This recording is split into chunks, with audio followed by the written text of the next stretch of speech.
Hello everyone, thank you for joining today's webinar. My name is Donna Gordon and I'm part of the team here at IIRSM. You have several speakers today. We've got Philip Pearson, Dina Al-Khalidi and Steve Fowler. So before I hand over to Kareem, your branch chair, I'm just going to run through a few things first. To begin with, you should see to the right of your screen a toolbar with various options. You will be on mute for the duration of the webinar, but feel free to ask questions and make comments using the question area, and we will take 5 to 10 minutes at the end to respond to the questions. If you need any support using GoToWebinar, the I symbol will take you to the support site. Finally, the webinar is being recorded and a copy of the recording will be placed on the IIRSM YouTube channel after the event. So that's enough from me. Kareem, I'm now going to hand over to you. Thank you, Donna. Good evening, everyone. My name is Kareem Atif, and it's a privilege and honor to share the IIRSM branch in Egypt, especially in these current difficult times with the COVID pandemic. I welcome all risk and safety professionals to the first official IIRSM branch meeting in Egypt. Being part of the IIRSM community, that means you will be able to access a wealth of support, ideas, resources, friendships, and to share experiences. We will offer many learning and networking opportunities. So our agenda today will be welcome, which I facilitated. Then introduction to the IIRSM will be presented by Philip Pearson, who is the IIRSM CEO. Then you will listen to what the benefits of being a member of the IIRSM, and this topic will be presented by Dina Khalidi, who is the IIRSM Director of Partnerships and Engagement. Then we will listen to Steve Fowler, who will be presenting on the introduction to risk management. Then I will speak again about what are our branch aims and what we intend to do. So if anyone needs to be engaged and be part of our community, this will be beneficial. Finally, there is a Q&A session. So if you have any comment, submit it in the question box, as Dana said, and we will answer all your questions before the end of our meeting. Now, I will hand it over the meeting to Philip.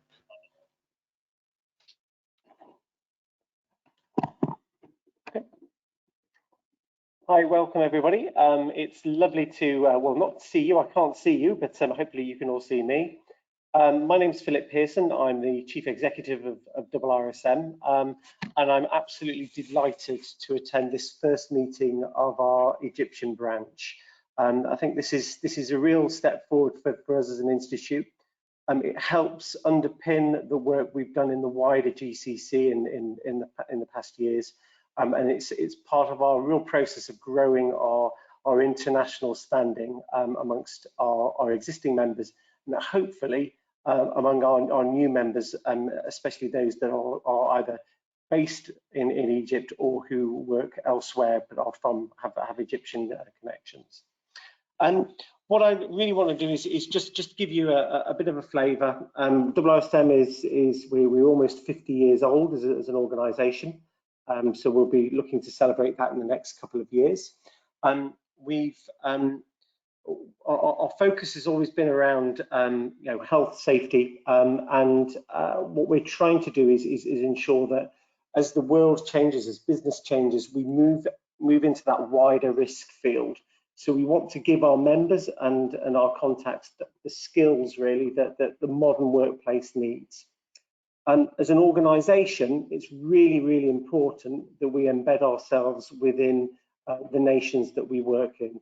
And it's really important that we listen to you and your communities to understand what is it you actually want best from your membership of IIRSM, and what kind of skills that we can give you that you can then help build your own standing within Egypt and the wider world as well. So this is a learning exercise for us, as well as hopefully a learning exercise for you all that will be attending branch meetings in the coming months and years.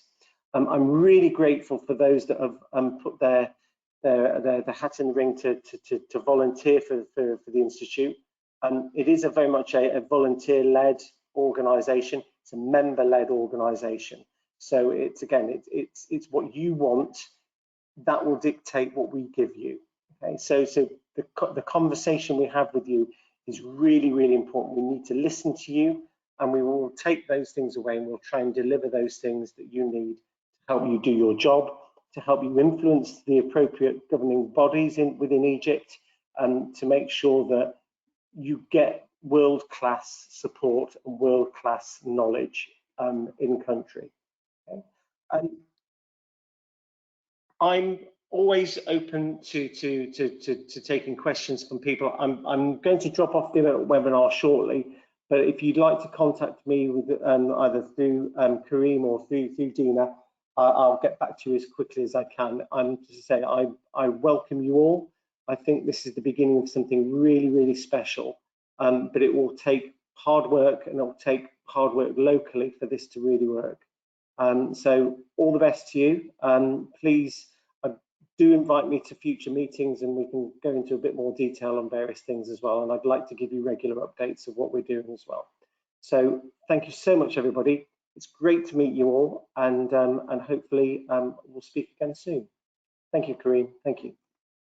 Thank you, Philip. Thank you. Now we will listen to the membership benefits. So if someone needs to be engaged with us, so what the IIRSM will offer to him. So Dina will speak about this topic. So Dina, you can I hand it over to you. Thank you very much, Kareem. Good evening, everybody. My name is, as Kareem said, Dina Khalidi. I am Director of Partnerships and Engagement at IIRSM. Donna and I are going to do a little bit of a testing, so she will move the screen for me as I talk through this presentation. So if we can go into the next slide, please, Donna. So welcome to IIRSM, and thank you very much for joining us today. This screen really states our vision, our mission, and our values, as you can see. Our vision is a future where people live, work in a safer, healthier, and more sustainable world. Our mission is transforming decision-making through collective risk management, capability, and personal impact. And our values is all about being open, authentic, collaborative, and effective, which is very much what we're trying to do by engaging with the people in Egypt. Can we move on to the next slide, please, Donna? Thank you. So a very quick slide here to talk about who we are at IIRSM. We are the International Institute of Risk and Safety Management. We're a professional body for those responsible for managing risk in all its forms. We are independent and speak freely, championing risk management to drive positive change for both employee and organisational well-being. We do this through setting standards, connecting people and organisations, and providing practical education, training, advice and resource. Our community of risk professionals play a vital role in keeping organisations safe, healthy, resilient and ready to take on the future. We support our members to stand out for their risk and leadership capabilities, no matter what stage of their career. And we very much believe that these are essential for developing strategy, delivering projects, making tough decisions, especially during times of uncertainty. Our global community of members don't just work in health, safety and environment, nor are they simply experts in quality, sustainability, governance, security, compliance, audit. Instead, our members actually work in all fields and more, and they're all about protecting people, profits and reputation. So in summary, we are an independent educational and membership body with a global community in over 90 countries, and we are rapidly growing. Our community is united around a common desire to use risk management to make better decisions in business, both in operations but also strategically. Our members work in all areas of risk at every level, playing a vital role in keeping people and organisations safe, healthy and resilient. And we provide practical education, resource sharing of experience and networking to help people and organisations identify, manage risk to succeed in the many challenges that they might face. Can we move on to the next slide, please, Donna?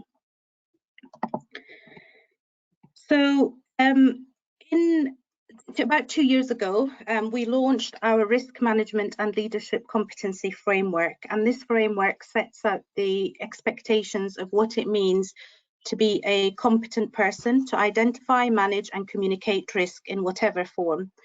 More details on the framework is available on our website, but just for the purpose of today's presentation, I'll give you a little bit of an overview of what it's about. The competencies that we set underpin the criteria to be a member and our training and development activities. We purposefully developed the framework with competencies that are presented in a generic way because it enables users to apply them to their own area of work, recognizing that many people working in risk come from different industries and geographical locations. So it provides flexibility and ensures that we are inclusive with our members, and we really kind of embrace everybody who works and manages within safety and risk. So for example, the framework can support a health and safety professional to improve their risk competence, to make better decisions around managing health and safety risk, while at the same time it supports them to understand the risks, both threats and opportunities, beyond their area of work and the impact of their decisions on the wider organisation. The framework includes technical competencies, leadership behaviours, business insights, because we believe a well-rounded risk professional needs all three and they all equally apply. The framework is set at 3 different levels: operational, managerial and strategic, and each level underpins a professional grade of IIRSM's membership and expected levels of competence, skills, experience that needs to be demonstrated. Can we move on to the next slide, please, Donna? On this slide is an overview of our membership journey, and we do have student membership, and this is relevant for anybody who's studying a risk and safety related qualification. It is free, so any full-time student is very much welcome to come and join our community for free, and they get access to all of our resources and the benefits that I'll talk about. From there, our first professional grade is the affiliate grade, and that's a sort of our starting point, and that's a lot of people within that grade are people who are risk and safety champions within their organisation, people that are starting off their career within risk or safety. Then we move on to the associate level, and within the competency framework, we class that as our operational level. And typically people in that kind of level are individuals who provide support, advice and guidance to others across an organisation or a project. We then move into the member level, and within the competency framework, we class that as our managerial level. And people who become members at member level are typically managing operational change, procedures, and they're playing a major role in contributing to policy development and responsible for managing risks within an area of responsibility across their organisation or projects. And then finally, the pinnacle of our membership is the fellow level. And at fellow level, you would combine strategic insight, risk expertise, business acumen, and you put the well-being of your people at the forefront to drive both individual and organisational performance. This is a very brief overview, and again, full details on all the different levels of membership and what they entail is also available on our website. Next slide, please.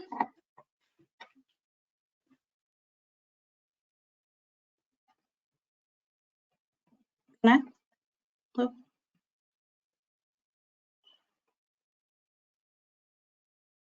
Donna, can we move on to the next slide, please?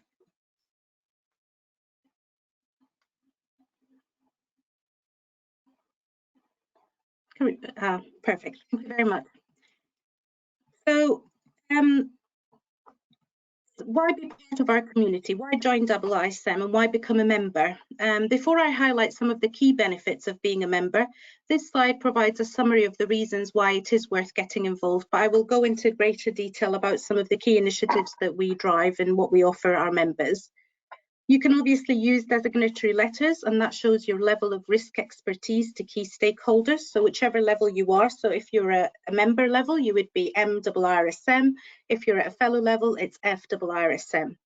And really importantly, one of the key benefits, and you'll hopefully see this throughout the presentation, is really about learning from others, from other industries and those working in different areas of risk. And it can really add value to you and your current job role, your career development, and what you want to actually achieve in the future. I'll move on to the benefits of IIRSM and what we can offer. Can we move on to the next slide, Jenna? So first of all is mentoring, and I think you will all recognise this gentleman, Kareem. So our mentoring scheme, where we have many examples of our mentoring relationships crossing geographical boundaries, as shown here. So Kareem was a mentee, and Andrew is Kareem's mentor. And Kareem will probably tell you the relationship went very well. He benefited a lot, so much so that he actually nominated Andrew for the IIRSM Risk Excellence Awards category Mentor of the Year. They communicated. Andrew's based in the UK. Kareem is obviously based in Egypt, but the relationship flourished and went very well. We now have a digital mentoring platform where people put in their details. They can find mentors and mentees, and also mentors and mentees can find them. And the platform can be used as a method of setting up meetings, goals, communicating with your mentor and mentee and other like-minded professionals across the globe. Again, full details is available on our website. Can we move on to the next slide, please, Donna? Thank you. Within IIRSM, we offer several online, we regularly run free and topical online events and webinars. These are just some of the recent ones that we've done, but there's a big schedule for over the next 6 to 12 months of webinars, seminars, workshops, all very relevant to a risk and safety professional and run by people within their area of expertise. Very much worth getting involved and listening to these for your own personal development. If people miss any of these online events and they're unable to watch them live, they can find them on our YouTube channel and watch them in their own time. So that's one of the benefits that we do offer. Next slide, please, Donna. The Emerging Risk Leaders Programme. So you can read details on the slide, but basically the network is to support those who aspire to be future risk leaders, those who've recently taken on their first leadership role and they need support in the new challenges that they might face, or those who've moved into risk from a previous career later on in their working lives. This is a group of 31 professionals from across the globe. Again, Kareem is part of our steering group as part of the Emerging Risk Leaders Programme. They work through several projects. There's 3 key pillars that they're working on, but because of timing, I won't be able to go into great detail about each of these, but there's information on the website. And when you become a member, you're very much welcome to join and be part of the programme and support with all the different projects to aid your learning. Next slide, please, Donna. The Risk Portal. So we offer our members an invaluable resource, which is new. It's updated regularly. It's a free member benefit. It basically has a lot of information that's freely available, practical guides, templates, articles, checklists, policy documents, and much more. Where as a member, you go to the portal and you'll be able to find all the information you need relevant to your career and development. Next slide, please, Donna. We have a magazine that we offer our members. It comes up with a lot of our members as the #1 membership benefit, and people have said it's actually worth the membership fee on its own. Again, the magazine is full of different topics, articles, all relevant to the risk and safety professional. And we do invite people to share content, write articles, features if they're experts within that area as well. Next slide, please, Donna. And the branches. So this is obviously one of many branches that we have. We have 11 international branches. We've got UK branches across the UK. There's 10 of those.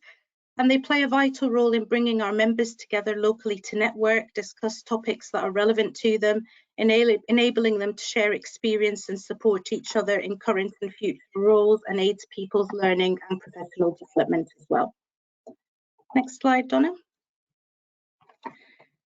So within IIRSM, as I mentioned, we're an education membership body, and we offer a range of training courses, forums, educational events throughout the year. Through our training programs, we aim to build competent and talented individuals, teams, and organizations. And by attending our training courses, we develop your practical risk management knowledge and skills.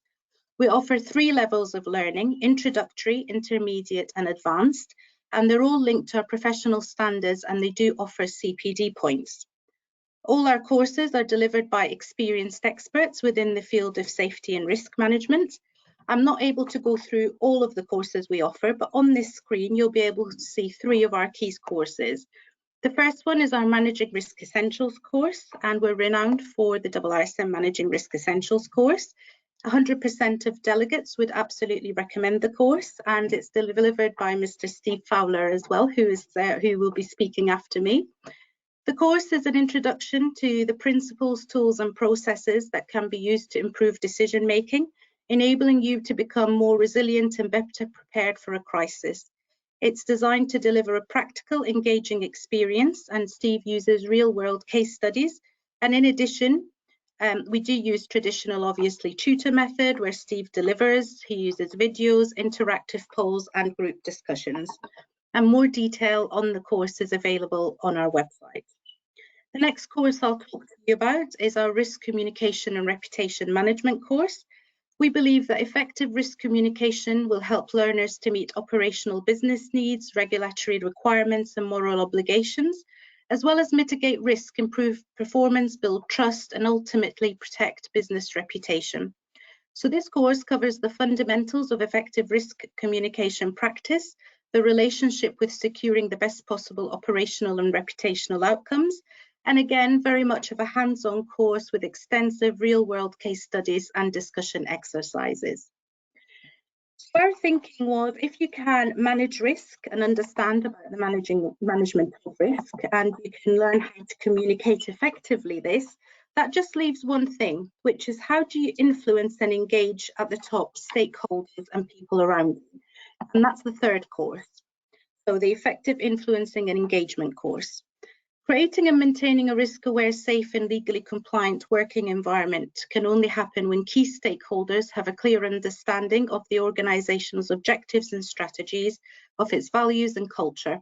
And in every type of organisation in any part of the world, informing and engaging stakeholders about the benefits of effective risk and resilience management is essential.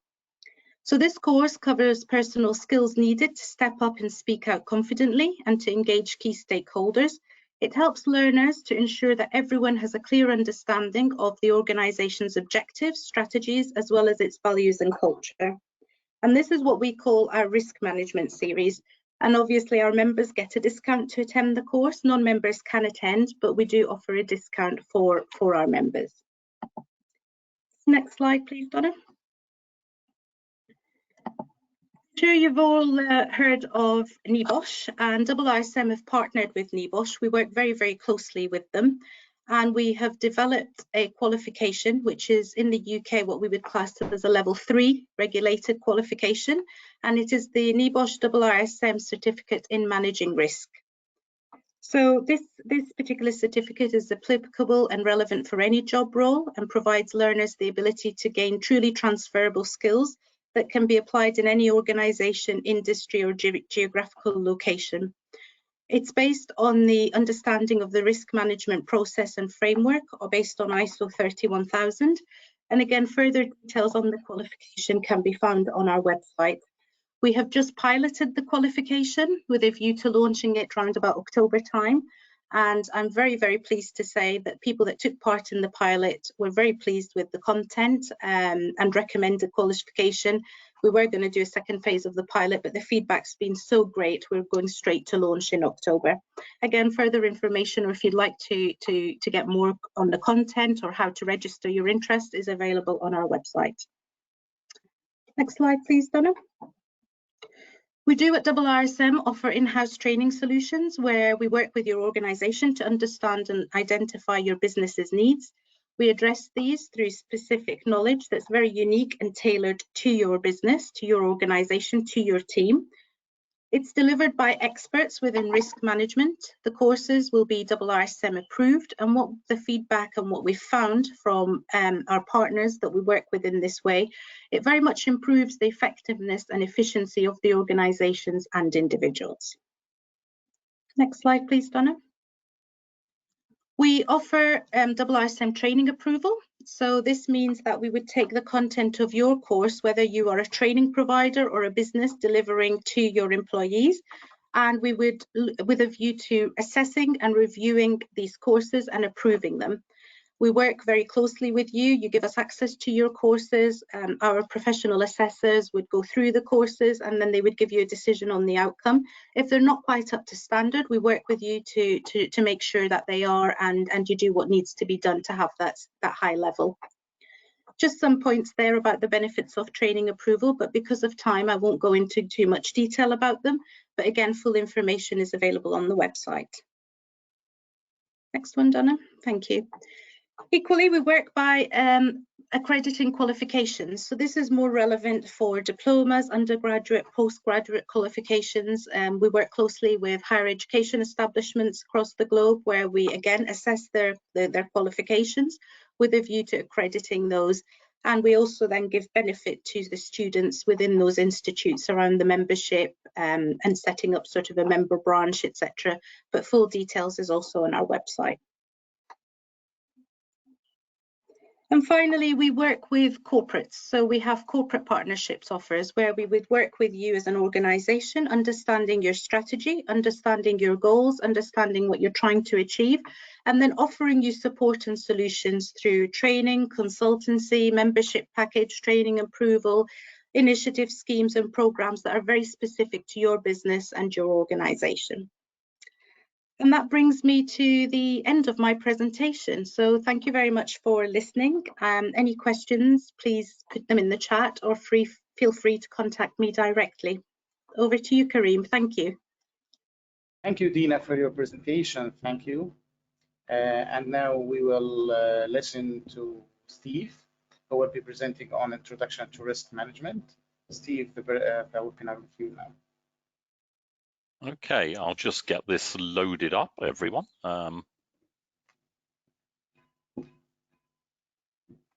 Right. Good evening, everybody. I'm Steve Fowler. I'm a fellow of IIRSM, and you should have a screen which shows a mousetrap at the moment. I'm going to talk for about 20 minutes, and I think we may have some time for a few questions at the end of that. Got just over 20 slides to show, so there aren't a lot, but what I'm going to do is to talk through a very brief resume of what modern new generation risk management is really all about, how risk management is best practiced in organizations these days, how that might fit with occupational safety and health, and what are the big issues that organizations are finding from a risk perspective. You can see from this slide that it's branded riskivolves.com. I work with a group of people based in the UK and to deliver the Risk Essentials Managing Risk Essentials course for IIRSM, and we do that through Risk Evolves. So Risk Evolves are providers of services, not just in the risk management arena, but also cybersecurity and standards accreditation. So come back to us if you need any help on any areas like that. So that's Risk Evolves. And what are we going to be doing today? Well, we're not going to be rock climbing. I used to do that years ago. I've now become older and more sensible, and I'm still alive, which is a good thing. So we're going to talk about what a risk is. We're going to talk about the big issues in risk this year and some key hot topics. A little bit about me. I've done a lot of things in my life. I'm a chemist by training. I was a health and safety surveyor for an insurance company for a very long time. So I've worked in industry, translating industrial practices into a language that insurance people understand. Gave all that up, went to work in IT, found myself made into an IT director for a major insurance company with 2,000 staff working for me, but I still need help to sort out my laptop. I'm not technical. I then went off and ran another professional body in risk management for 12 years. And about 7 years ago, I established my own international practice advising organizations throughout Europe, the Middle East and Southeast Asia, principally, those three areas, on risk management and business. So that's what I do. So I think always the best place to start is with a definition. So I've gone to International Standards Organization, recognized throughout the world. I think throughout the world, including the USA, who were the last really onto the ISO train, maybe not North Korea though. They've got standards for everything, and the standard for risk management is ISO 31000, last revised in 2018. And ISO is made up of national standards organizations in every country. So at the moment, all the chatter, the conversation in ISO is really around when is ISO 31000, the risk management standard, going to be next reviewed. These sorts of things move on the whole time. I've put the formal definition of risk on the slide, but I've highlighted the key part. Risk is the effect that uncertainty has on an organization's objectives. That's the key part. So there's two key words there. One is uncertainty, things that we don't know. And the second thing is objectives. So what we're interested in from a risk management point of view is how uncertainty can affect where your organization's going.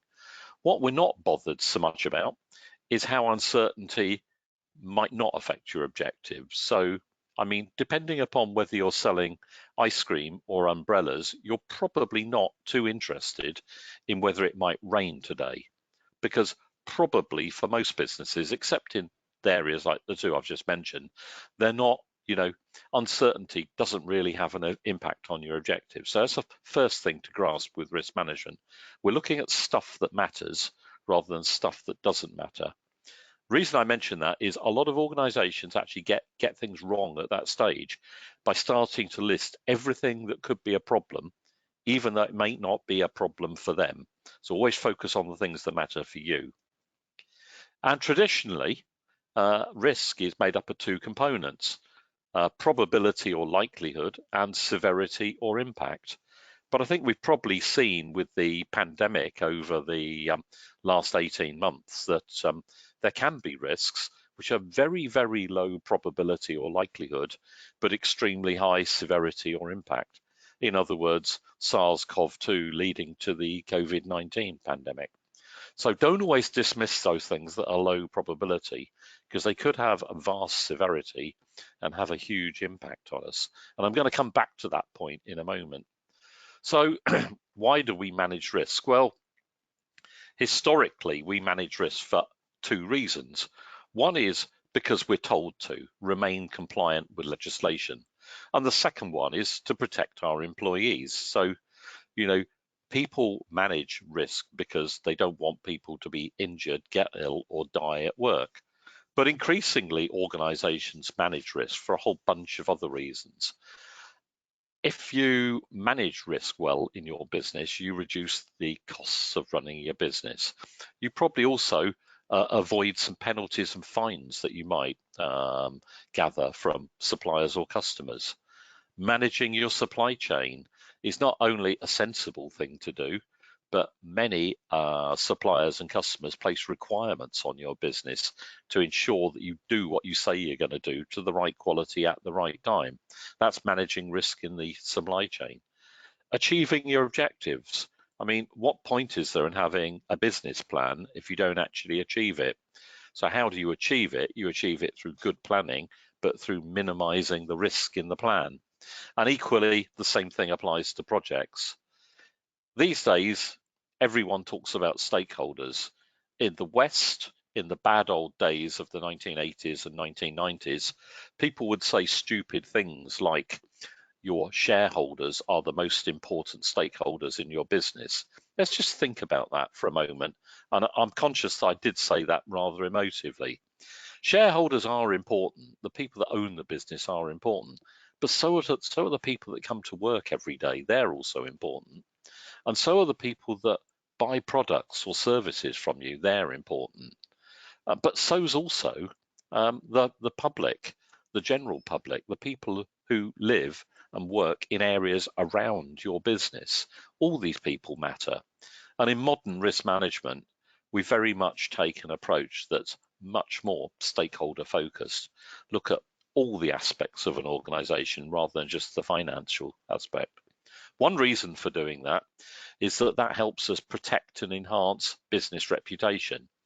You know, if you go back to reports out of the USA 40, 50 years ago, they would say something like 80% of the value of a major company was made up of financial goods and stock and buildings, the things you can get your hands on. These days, if you read the same reports about businesses today, they'll say that 80% of the value of an organization is made up of that organization's reputation. So reputation really matters. And if you get it wrong, you lose your business. So many examples globally of that happening.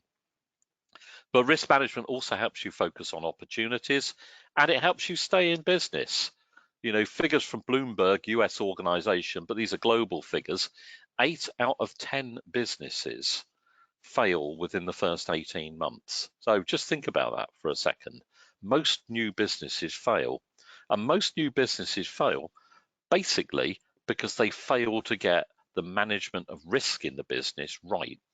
You know, in some cases, it's because they take too much risk and go out of business for that reason.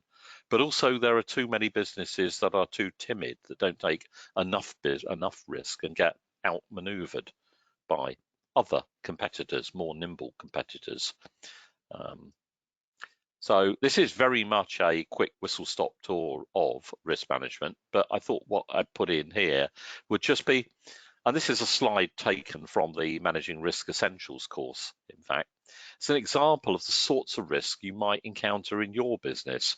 This isn't right, this particular slide, for every business, it's just an example. But the key things to keep in mind are categories on the left side. So we're saying, look, strategy matters. Risk management isn't just about operational risk. So you'll see under operational risk, we've got things like safety, people, workplace health, but also increasingly information and data security. But also we've got under the strategic category, things like competition, legal and regulatory changes, you know, and so on and so forth. Financial risk matters in most businesses. You don't have to be a financial business to have financial risk. If your currency is devalued, that can have both positive and negative impacts on your organization. Your exports are cheaper, but your imports are more expensive. So example of categories of risk. And of course, the one that I haven't listed there is reputational risk. Why haven't I listed it? Well, to my simple mind, reputation is a impact of a risk rather than actually a risk in itself. You know, you look at any of the things on that slide there, all of them potentially could lead to reputational risk. So that's a brief resume of what risk management's all about for a business these days. These are some of the key risks that we're seeing currently as we go out and see clients and talk to them about their risks. And these aren't UK figures. These are coming from talking to organizations across the world. And here I've listed 5 things: staff well-being and talent management, cybersecurity and data privacy, environmental and sustainability issues, supply chain disruption, and leadership and governance. And I'm just going to flash through these quite quickly. Obviously, there's more time for questions afterwards, but this is just a simple introduction. Staff well-being and talent management. People didn't used to talk about this sort of stuff a few years ago. But according to a recent survey, 69% of employers from across the world, and that's the highest figure ever recorded, are struggling to find workers with the right blend of technical skills and human strengths. 2 things there: technical skills and human strengths.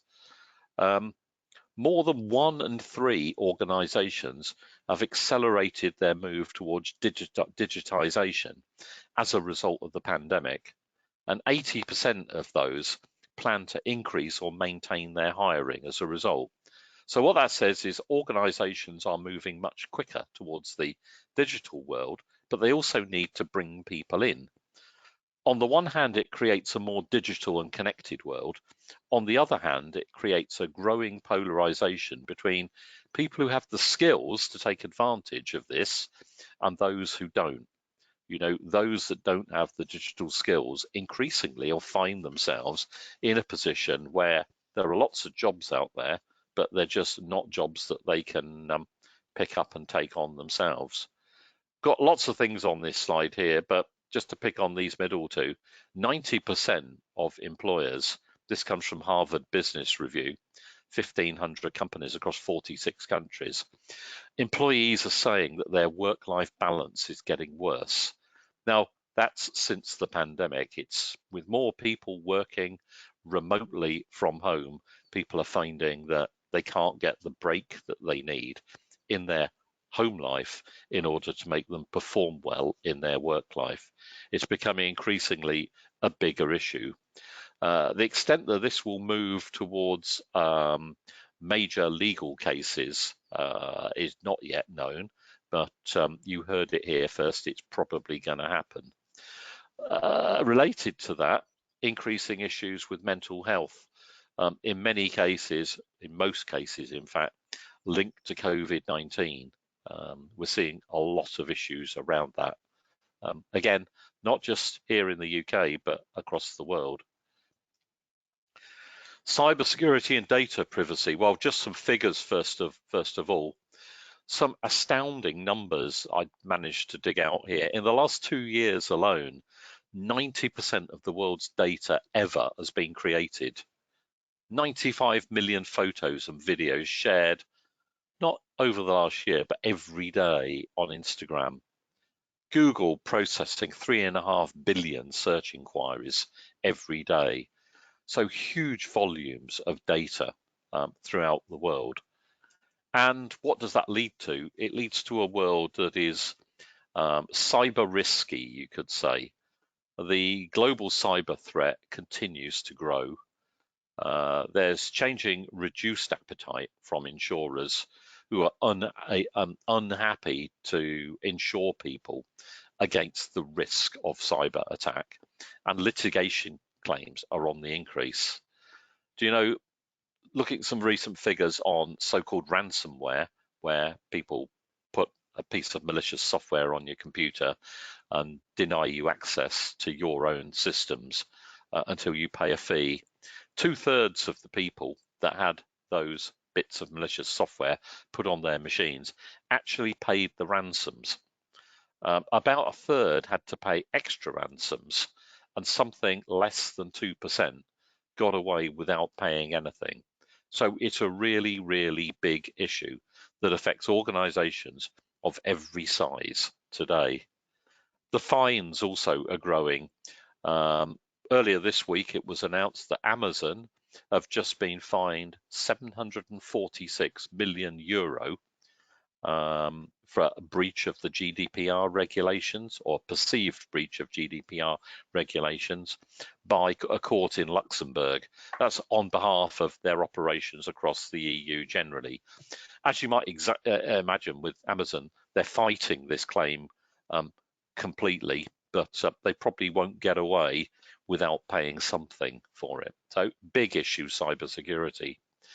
And also the other big issue, which of course we can't avoid. We all live in the same world. And sadly, there is no planet B at the moment. Jeff Bezos, Elon Musk haven't got us all living on Mars yet. So we have to make the most of the world that we've got. And you only need to look over the last week at the pictures coming out of Turkey and Greece to see what sort of world we've created.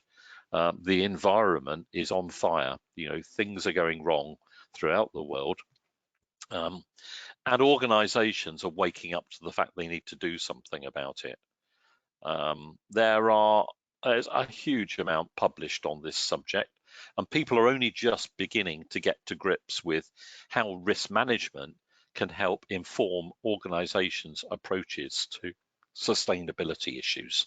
And they're sustainability issues, not just environmental issues, but social and governance issues as well. I mentioned supply chains earlier, just to say we can't avoid supply chains. We all live in an increasingly connected world where our suppliers and customers put requirements upon us. And I'm being asked by a lot of organizations for help in that sort of area. The other area that we can't really avoid is leadership and governance. It's important, I've got the quote here, tone from the top. It's really important to have the right message coming down from the top of an organization if you're going to get the strategy right in the organization, and that strategy is going to be implemented in the organization with a reasonable approach to risk. It's not just the tone at the top. It's, as the ex-South African Lord Chief Justice Mervyn E. King once said, it's the tone at the top, the tune in the middle, and the beat of the feet on the ground. Getting culture right in organizations and culture with regard to risk is increasingly important. And in order to get that right and to get effectiveness throughout the organization, but particularly in the boardroom right, organizations across the world are beginning to realize that having varied skills leading to different behavioral traits can actually add real value to organizations. Some countries, the UAE and Norway, I know, have implemented laws saying that, there should be at least one woman on the board of every organization. Interesting, it's those two countries. There are probably others that have done the same thing, but expect to see more of this sort of thing, because diversity can help you think about risk in a more connected and a more effective way. So just before we close, 3 more hot topics, as I'd like to call them, things that we can't really forget about in today's world when it comes to risk. This rather busy diagram comes from the World Economic Forum's Global Risks Report. If you Google that, it's free to download everywhere in the world, and it's the views of about 1,000 world leaders taken from every country in the world on what's happening in the world when it comes to risk. This particular network diagram shows how individual risks are highly related to each other. So up here, you can see the thickness of the line shows the intensity of the relationship. Extreme weather leads to water crises and to food crises. Climate change leads to extreme weather. And all of this leads to biodiversity loss. So you've got really not a virtuous, but the opposite of that, a spiral happening here between different natural risks coinciding with each other to create, if you like, almost a mega risk for the planet. Take that down a level to your own organization. Have you ever sat down and thought about what might happen if 2 risks happened at the same time? Well, it does happen. I mean, think about the pandemic. Most countries had a situation where they didn't just have a pandemic. They woke up to the fact that maybe they were reliant upon imports of PPE from China, for instance.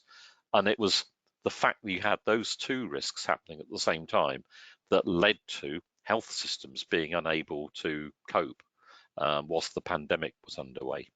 So interconnections between risks, expect to see more on that. Second thing, not missiles, although we don't really like to think about missiles, but speed of risk. In the old days, not quite sure when that was, but back in the old days, you could identify a risk and then spend some time working out what to do about it and deal with it. The trouble is, these days, increasingly, risk hits us at a speed where the risk turns into an event almost immediately. Think about COVID-19. When most of the world had woken up to COVID-19, the effects were already happening. And the same thing's beginning to happen with climate change. I can remember leaving university in the 1970s thinking, right, I want to be an environmental chemist. In fact, nobody would employ me because no one was interested in that subject then. Said something about how slowly changes in the environment were happening. These days, there's a massive shortage of environmental chemists. You can't find the people around the world to do the work involved. That's all because risk is moving at a really fast pace. So the speed at which risk moves is just as important as the probability and the severity of a risk. This young chap or old chap here underneath the lamppost is doing what many of us do, looking for the risk in the area where they can see best, or in his case, he's looking for the key, which is behind him on the path there. How often do we do that in our businesses? Well, increasingly so this happens in life. We tend to think about risk in the areas where we know about risk. Well, the trouble is if you just do that, you end up not looking for these sorts of risks. I had to have an Egyptian picture in there somewhere, but this is the Ever Given, stuck in the Suez Canal, about to be moved, well, after a little while. But who was actually looking at that risk in a serious way and doing something about it?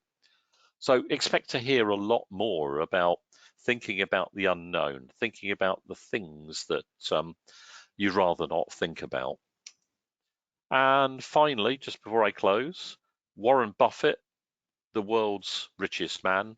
Well, he was the world's richest man. I think he's now the world's third richest man since a couple of multi-billionaire tech guys took over, Elon Musk and Jeff Bezos.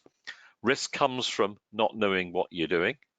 And the other one, taking risk, never test the depth of the river with both feet. So that's all from me. Did we have any time for any questions?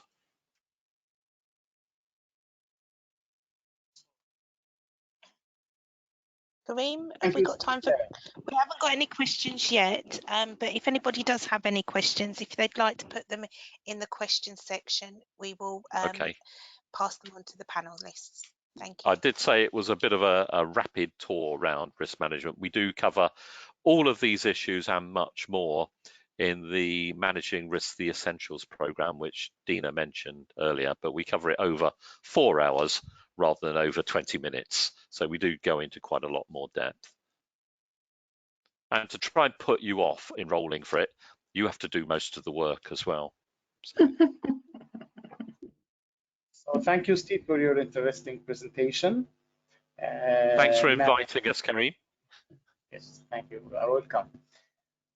So I will speak again about the branch aims here, what we will intend to do here in Egypt for the IIRSM members.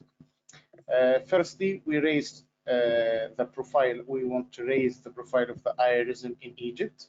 As we know all that the IIRSM isn't well known here in Egypt.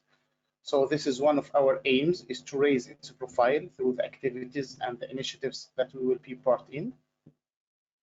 Also, we will support and guidance to all risk and safety professionals to be updated on best practices, new guidances, standards.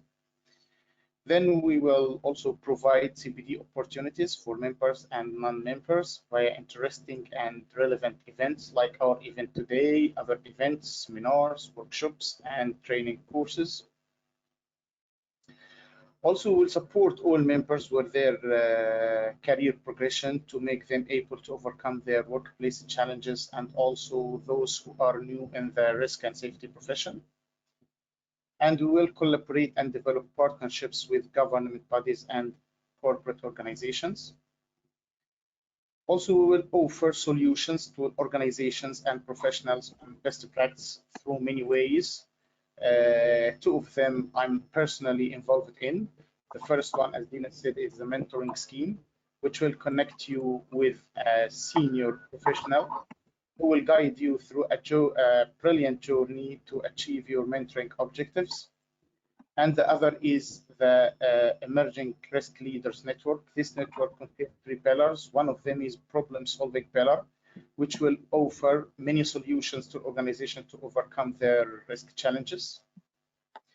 And we'll provide networking opportunities to risk and safety professionals, as you will be able to connect with them and share your knowledge and experiences. So this is our aims here in the branch, and this is what we will intend to do. Now we will go to the Q&A session. So Donna, if you have any question, you can say. Lovely, thank you. We have a question from Edmund. I think this is aimed at you, Steve. Please, can you shed more light on supply chain as a reason for managing risk?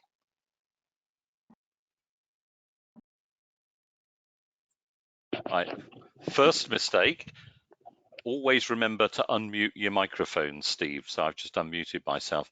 I'm sitting here getting a little bit worried because my son's name is Edmund, and I'm hoping he hasn't logged on to try and ask me difficult questions, because he does that sort of thing to me sometimes. Never have children. They do these things to you.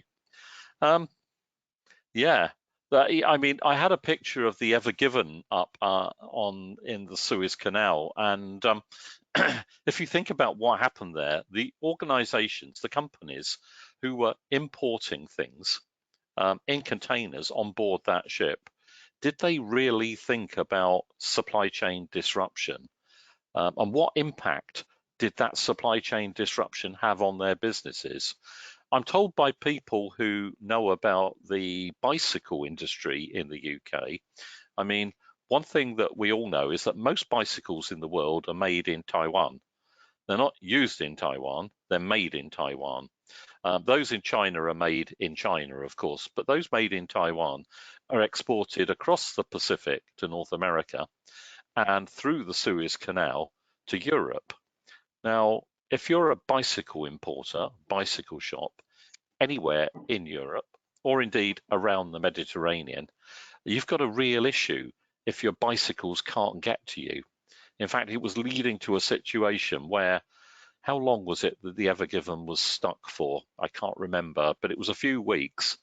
It was leading to organizations having not just cash flow problems in Europe, but potentially going out of business because they couldn't get the stock to meet the orders that they needed to fulfill. If you ever needed a good reason to manage your supply chain, that's a reason.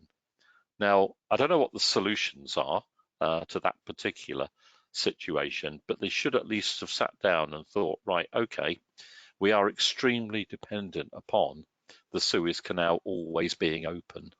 What do we do if it's not open? Now, many of these organizations just simply didn't think about it.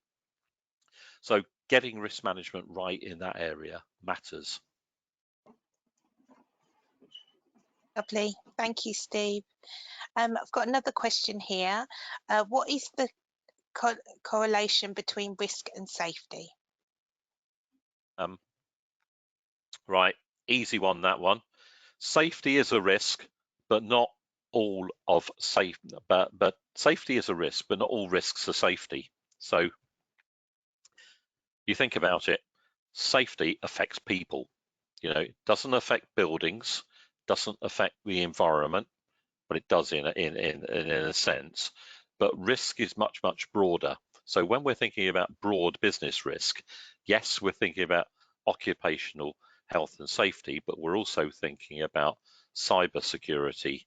We're thinking about physical security. We're thinking about the performance of our business. We're thinking about cash flow. We're thinking about a whole range of things. Does that help? Lovely, thanks, Steve. The questions are coming in now. What is the difference between IIRSM programs and RMP certificate?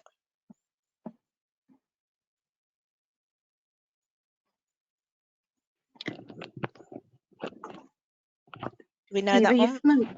are you familiar with the RMP? I think that's around risk management for professionals specific to projects, if I'm correct. So identifies and assesses project risks. Possibly, I'm not Yeah. specifically aware of that. I But believe, yeah, I believe so. They're specific to project management, so specific to project risks, whereas our courses are around risk in its entirety. So as I mentioned, one is about the Managing Risk Essentials course, covers risk, holistic approach to risk, understanding risk, how to manage risk, how to communicate risk. Then the communication course, again, is the next step up from that communication. How do you deal with people? How do you communicate your risks in your department, in your projects, in your teams? And then about influencing across the organisation, and managing people's expectations, stakeholders, and really engaging them, and giving that update on the risks in your projects and your teams. So I think one is very, I believe one is more specific to projects, if I'm correct. if I could add something to that, Dina, when I last looked at the internet to look at courses on risk, there were not just thousands, but tens of thousands of courses on risk, almost all of which are about one part of risk. So lots of courses on safety, lots of courses on security, a lot on data protection, but very few on broad business risk in all its guises. And that's the area where we focused recently at IIRSM, I think. Correct. Lovely. Thank you both. We've got a few questions about memberships. We've got one question where from Ibrahim, who wants to know the procedure for joining IIRSM, and we have another question about the fees. Okay, for joining so as a member. The procedure to join is very simple. It's online. We'll put the link in the chat.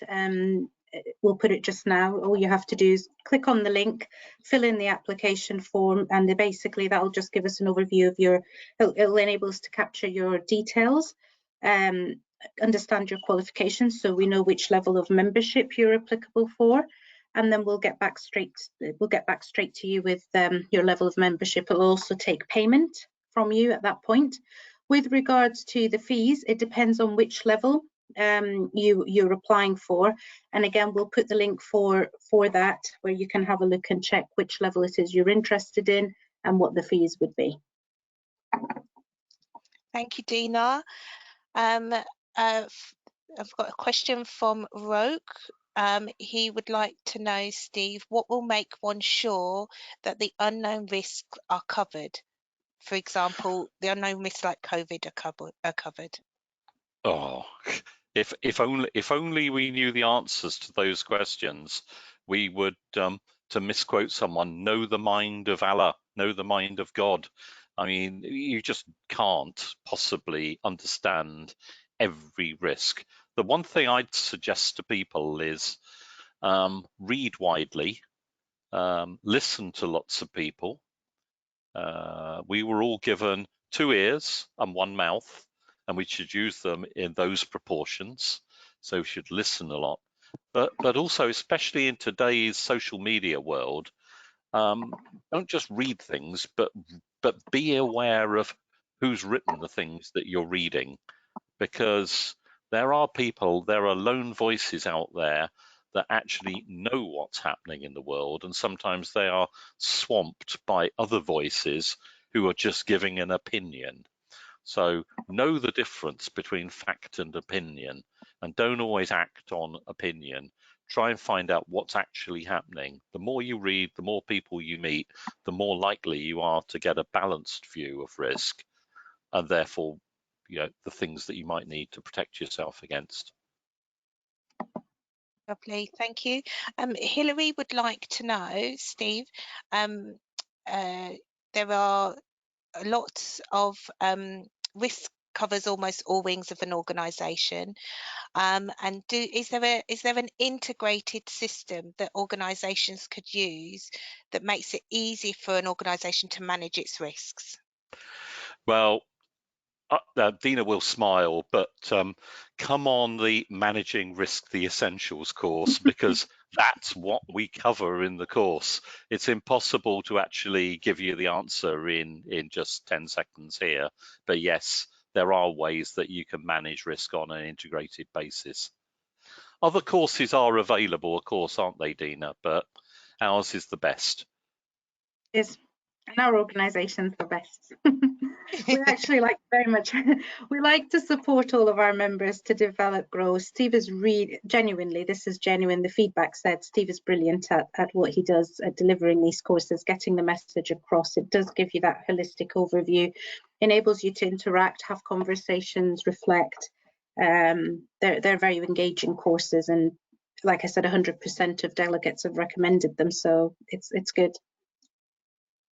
The only extra thing I'd say about the approach we take in the course is if you think about your own life, we all tend to think about risk as it affects the whole of our lives, don't we? We don't just think about risk in different silos when it comes to our life. We tend to think of our life as a whole. What we try and do in the course is to apply that theory to organisations. Yeah, brilliant. And we have a question from Andrew Hornby. Steve, how do you recommend dealing with people / organisations who are in risk denial and unwilling to acknowledge risk? I was going to say fire them, but that's probably not the right thing to say.